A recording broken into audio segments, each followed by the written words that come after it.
welcome to another video. Today I am going to be doing my July, June, August and October lookbook with something thrown in that I finished in January as well because I just got the photos for it. I'm going to start with the January one because that kind of gives it some sort of semblance of order, like I know what I'm talking about.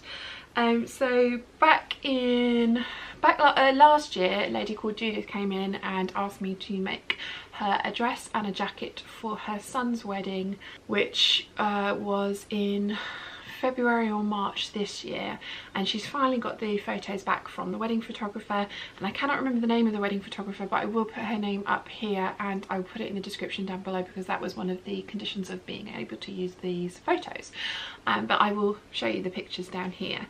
It was with a Michael Miller border print, the cabbage roses in the sapphire colourway, and it is a Lacala bodice, a Lacala jacket, and then a pleated and gathered skirt, which I am doing a tutorial for, and it will be up in November, I promise. I love these. I love how wonderful and happy Judith looks in this, and I especially love the dancing picture. I think that's awesome. And Judith was very much saying to me she's not a girly girl at all, so she was worried about wearing a dress, but yeah, she looks beautiful and fitted her really well, and she was a real pleasure to work for. So there's that one. Next up is a prom dress that I actually finished back in June, I want to say, and I made it out of a black silk dupioni. I used a butterick pattern, and the girl that designed it actually wanted to have wrist length black tight sleeves off the shoulder dress. That was she was very specific about what she wanted. So I found the butterick pattern and decided that that would be a good one to modify. And I basically used, I think it might have even been the sleeves from this dress, but I cut those off. In fact, I think it was a t-shirt instead. But yeah, I drew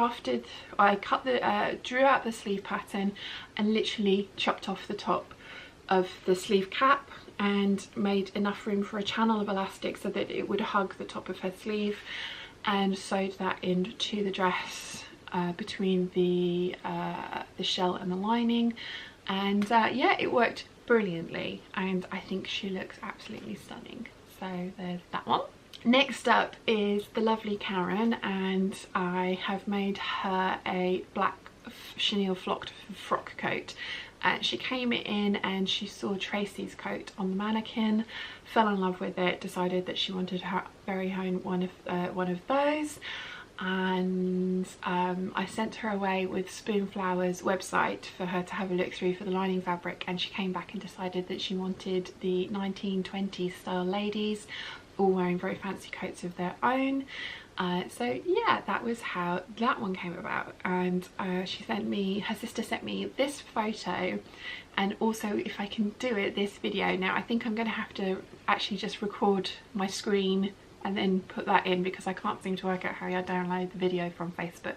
But Karen looks lovely in this coat, so I was really pleased with that. And that was a Lacala pattern as well, with I believe it's a butterick skirt portion tacked on. And I'm making one of those for myself and one of those for my niece this Christmas, so I will be showing you how I do that too. So next up is a dress for my niece. One of her brothers was getting married in Portugal, and she wanted something to wear to the evening wedding, because I thought she was crazy asking for a long sleeve dress for Portugal in September, but yeah, it was an evening wedding, so it was a slightly cooler night. It's the So La Di Da Sweetheart dress, and I used a stretch cotton, which is white background with red abstract red roses on it, and I got that from Fabric Time, which again I will link down below. Don't think they have any more of that colourway available, but they do have the one with black background with blue roses on it, I believe. Next up, the lovely Natida from Natural Dane here on YouTube contacted me, and she wanted me to make her a necessary clutch wallet in shades of purple. She'd seen the pansy grace dress that I'd made for myself in one of my very first videos last year, and really loved that fabric, and I managed to track down some more of it, and so this wallet was born, and I absolutely love this. I think it is so pretty. Now got it made as quickly as possible and sent off to America, but unfortunately it didn't arrive in time for her anniversary weekend, but it was there waiting for her when she got home, and she loves it, so yay. And that was so much fun to work on that, so thank you so much to Natida for commissioning me to make that for her. Right, the next ones that I have to show you are for the lovely Pippa.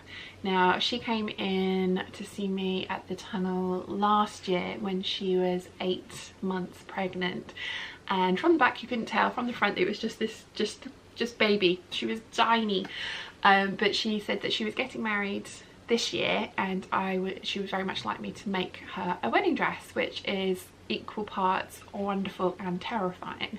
Because wonderful because somebody wants you to do that, and then terrifying because, oh my god, the pressure.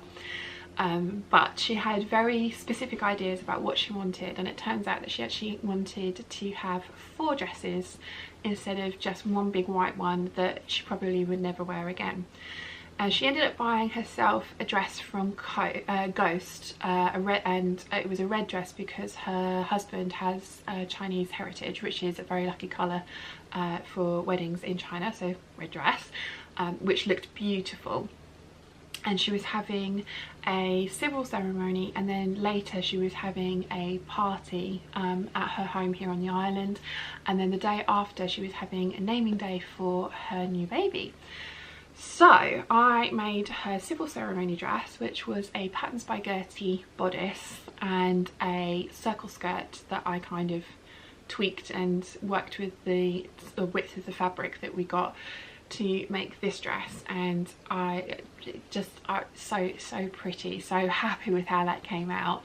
When I first saw the fabric, I knew it says it's a medium weight cotton on fabric.com. It's an upholstery weight cotton, so I was a little bit worried about how it was going to turn out, but the weight of it just is beautiful and holds the shape of the dress really well, and it skims her crap. I really like it. I think she looks stunning in it. The next thing that she wanted me to make for her was a little bolero to go over all of these dresses, so it was interchangeable, and she had some very kind of ditzy printed cotton lawn to go on the inside, and it was a red and blue print, so that was going to be her something blue.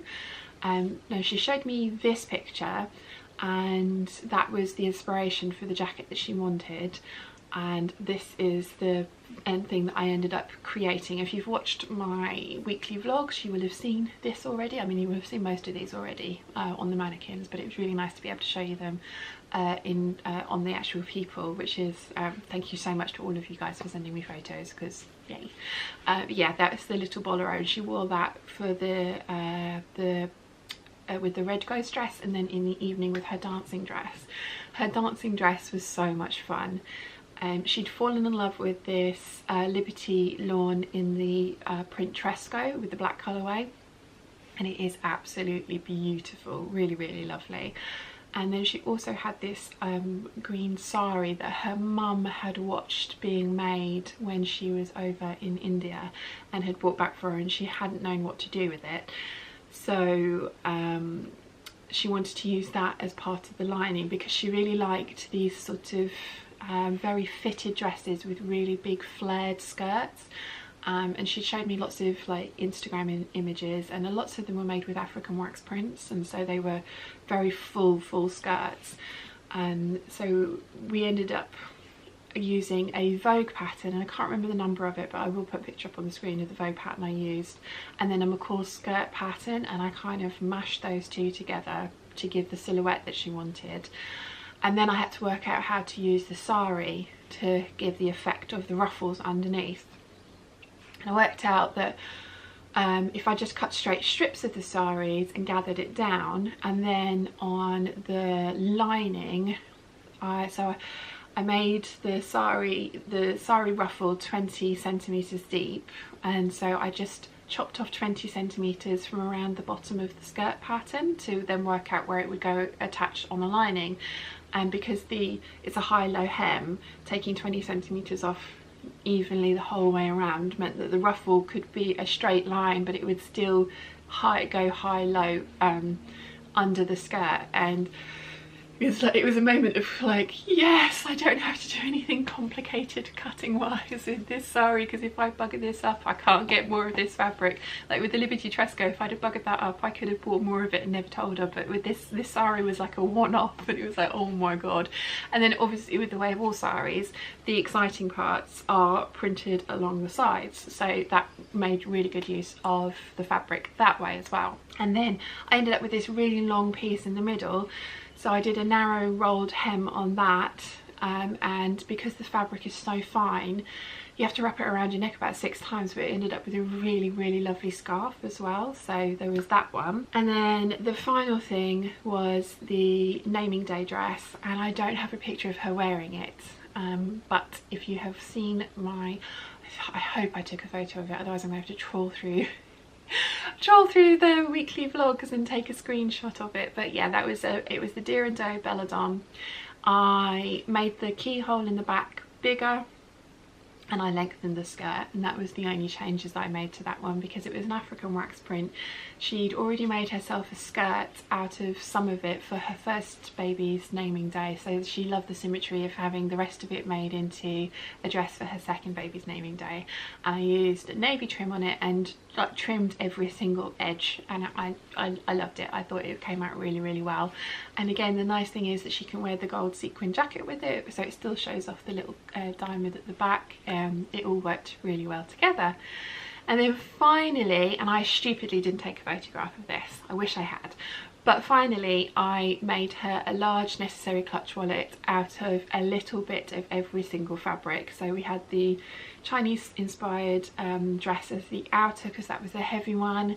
The lining was the something blue fabric. The Tresco was the credit card pockets. The Belladon was the zipper pockets, and then I think the something blue fabric was the lining for inside of those. But it was, I mean, it was a, if you've seen, as you've seen all these fabrics, it was a real mismatch of prints, but because they were all something special, it worked really well together. The only thing I didn't put in there was gold sequins, but then I made all the hardware gold, so you know, kind of tried to get that in there. And I made her husband a little key fob as well out of her wedding dress fabric. So yeah, that was something that I wanted to do for her, because I mean, bless her as well, she didn't want to get measured till the last minute because she wanted to lose the baby weight. She was tiny, but she's, you know, that was a consideration for her. So I said to her I was happy with that, but as long as she wasn't going to be a bridezilla like you know, a week before and her dress is not finished. And it was getting up to the point where I actually delivered the final dress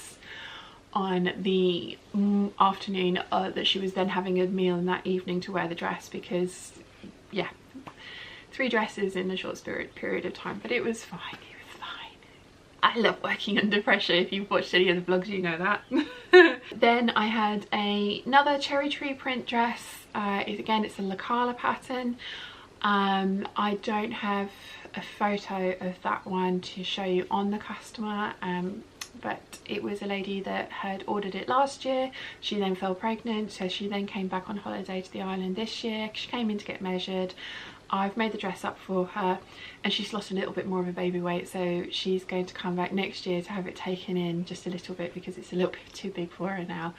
But yeah, that was nice to get that one finished. And she'd also ordered a large necessary clutch wallet in the same fabric, and again, I don't think I took a photograph of the finished item, but I do think it's in one of my vlogs, so I will go back and try and find a photo of that for you, or at least a screenshot. And then the final thing that I customer wise that I made was another cherry tree skirt. This was for a 11-year-old, 9-year-old. This was for a young girl called Faith, and her grandparents had come in and she'd seen my cherry tree dress on the mannequin, and she tried it on, and I have got a photo of that. And they wanted to buy her a dress, and I talked them into having a skirt, because I just didn't want to make a dress that was going to be grown out of. It was going to cost them a lot of money, and it was going to get grown out of very quickly. So I ended up making an adjustable skirt, and again, I don't have photos of it, but it was another, I think Zoe from Zoe Sews has done a tutorial for a skirt like this. I actually copied a vintage piece that I have and then somebody pointed me in the direction of Zoe's tutorial. But yes, so it's kind of has adjustable waist, so that has lots of different hooks and eyes on it, and then at the front you tie the other front one, and so there's no zips, and the side seams are very open with like little modesty panels so that you can make it bigger or smaller. And I thought that was a good way to go for a girl that was going to be growing, and hopefully she'll be able to, if she wants to, wear that skirt for a couple of years to come. It won't be something that she grows out of super quick. So I had grand plans for all of those months to make lots of things for myself, and as you've seen, I've been really busy, and making something for yourself I find is a lot quicker than making things for other people, because you are obviously available to fit yourself immediately, whereas you have to wait for people to come in for appointments for fitting. And also I tend to make a lot of tried and true patterns for me, so I know that they're really quick to make because I don't need to fit them at all, I can just make them up. So yeah, I had all these grand plans and I didn't make myself anything in July or August. In September, however, I did decide on some selfish sewing, and this was the result. It is the Swoon Patterns net bag in the large size, and I absolutely love this. I haven't stopped using it since I made it. The only thing that I will change next time is I will put 2 more feet in the middle, and I would put a I don't know, I used the stiffest stabilizer I had, but I would put maybe something even stiffer on the bottom because it does just sag a little bit, but not too bad. The other thing that I would change is there is only one zipper pocket on the inside of this, and I bought a pocket add-on from Patterns by Mrs. H, and so I would add that for the next time. But it's got side pockets here, which I actually don't use. And I've made it with faux leather and some of the tapestry I got from the Festival of Quilts this year, so love that. There was one other thing that I made, and it was the Lisette coat, and I think it's a butterick pattern, and I'll put a picture up for you so you can have a look. And I made it out of the double-sided fleecy tartan that I got from Minerva Crafts, and that was back in my fabric haul from March, I think, my £400 I went shopping fabric haul. And I sat down and I made the coat and I loved it, and then I blanket stitched the entirety of the edge, which took probably 8-9 hours, and then decided it really wasn't quite me because it doesn't cinch in at the waist. And when I did cinch it in at the waist, I didn't like how it looked. So my niece has gotten that one and she loves it, and apparently it's very warm, so that's great. So October rolled around, and it was the month of selfish sewing, the month of the McCall's 6754. I made a lot of them, this being one. This is the Cobra Corsage fabric. I got this from Cotton Reel Studios. I believe there are a few places that you can get it, but I know Cotton Reel Studios have sold out. It's £18 a metre, and it's the most expensive scuba that I've ever had. It's less stretchy than any other super scuba I've ever had, so the sleeves do kind of ride up just slightly, but other than that it's stunning. I love the print. Yeah, I love the print so much that I have bought it in the cream colourway, and also I caved and I bought it on the crepe. Not sorry. Yeah, I love this dress. I love this dress so much. You have seen me wear this quite a lot in the vlogs recently. In Vlogtober I wore this a few times, but this was, yeah, this is what I bought that fabric for, and yeah, I'm really pleased with how it's come out. I've got my bullet journal here with all of my completed sewing on it. So the next one that I made is the marble fabric that I got from Fabric Styles. They have it on their Etsy shop, not on their main shop.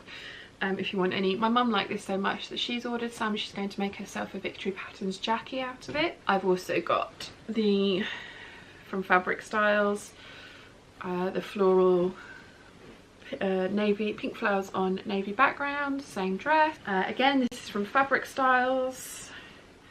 My niece got this one for me for my birthday. It is bright, kind of abstract-y floral. Absolutely love this one. And then I also made, this one's from Minerva Crafts. It is a snakeskin print.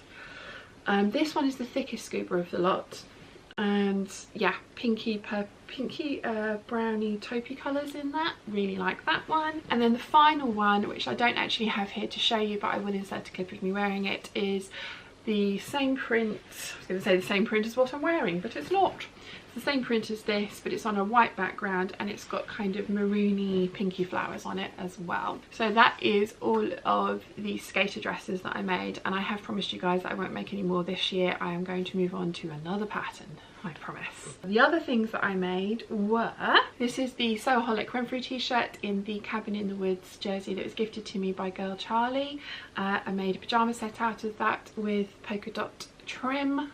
And so that was the Soholic Renfrew t-shirt, and then some Simplicity pyjama bottoms. Again, I'm going to insert a clip of me wearing all this so you can see. I had this, this kind of like coated pinky maroon coloured jersey from the textile centre, and I decided that I wanted a skirt out of it, and I made the 5-panel circle skirt. I haven't worn this one yet, but I absolutely love it, and I know what I want to wear it with. So yeah, I need to remember that and actually pull that out of the wardrobe to wear. And then the final one, which I'm still not sure about, again, this was from the textile centre, this fabric, and it is the M7319 pattern, and I made a maxi dress out of it, and in theory I like it, but I'm not so sure in real life, so let me know what you think in the comments. So that is my July, August, September, October lookbook. Very late in coming to you. I really hope you've enjoyed having a look at all the things that I got up to and I have made. I loved seeing the pictures from everybody. It was really fun to get them. So yeah, I hope you enjoyed having a look at those. If you have enjoyed this video, please give it a thumbs up. If you haven't yet, please subscribe, and I'll see you again very soon. Bye.